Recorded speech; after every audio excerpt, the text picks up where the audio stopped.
అరుణ్ అనే ఒక యువకుడు వీడియో గేమ్స్ ఆడుతూ వేసవి సెలవుల్లో వీడియో గేమ్స్ అలాంటివి ఆడుకుంటూ ఉండేవాడు. స్టోరీ వచ్చేసరికి లివింగ్ షాడో అని చెప్పేసి ఉంది. ఈ లివింగ్ షాడోలో అసలు ఏం జరుగుతుంది, ఈ లివింగ్ షాడో అంటే ఏంటి అని చెప్పేసి మనం తెలుసుకుందాం.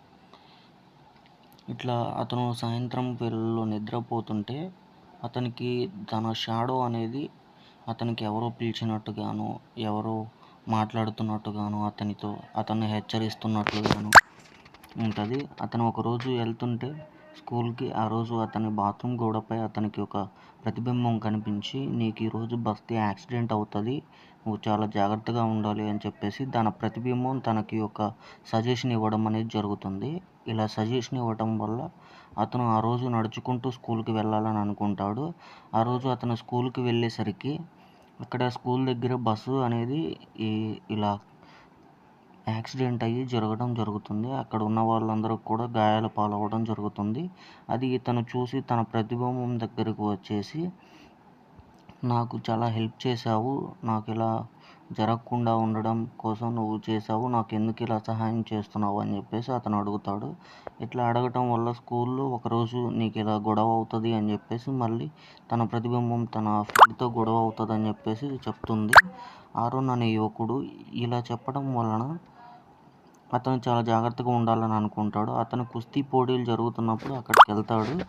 ఈ అరుణ్ అనే యువకుడు ఆ కుస్తీల పోటీల దగ్గరికి వెళ్ళి తన ఫ్రెండ్స్ అందరూ కూడా అక్కడే ఉంటాడు.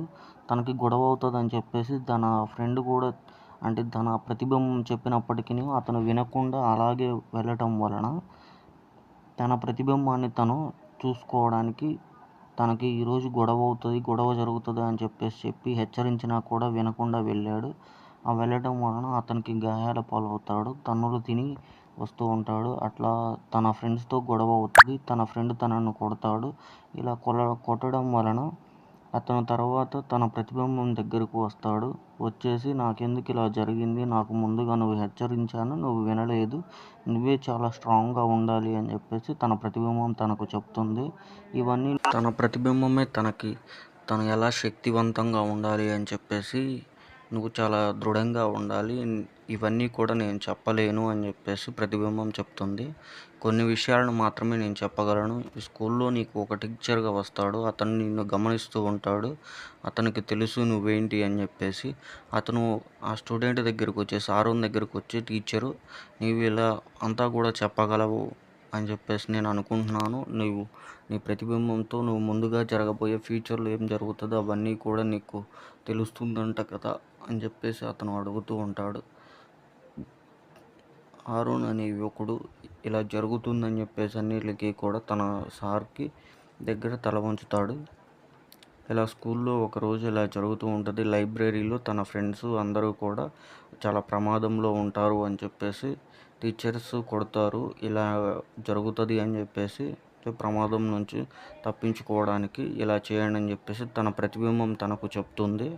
ఈ స్టూడెంట్స్ అందరూ కూడా ఇవి అన్నీ కూడా నేర్చుకొని రండి అని చెప్పేసి సార్ చెప్తే అవన్నీ కూడా నేర్చుకొని వెళ్ళండి, లేదంటే సార్ ద్వారా మీకు చాలా ఇబ్బందులు వస్తాయి అని చెప్పేసి తన ప్రతిబింబం తనకి నిద్రిస్తుండగా తనకి ప్రతిబింబం కనిపిస్తూ తనకు ఆలోచనలు గుర్తు చేస్తూ ఉంటుంది. ఇలా గుర్తు చేయడం వలన తన ఫ్రెండ్స్ అందరిని కూడా చదువుకొని వెళ్ళండి, ఇలా చదువుకుంటేనే మనకి చాలా యూజ్ ఉంటుంది అని చెప్పి తన స్నేహితులందరినీ తను కాపాడుకున్నందుకు చాలా సంతోషంగా ఉంది. మీకు హెల్ప్ఫుల్గా ఉంటే లైక్ అండ్ షేర్.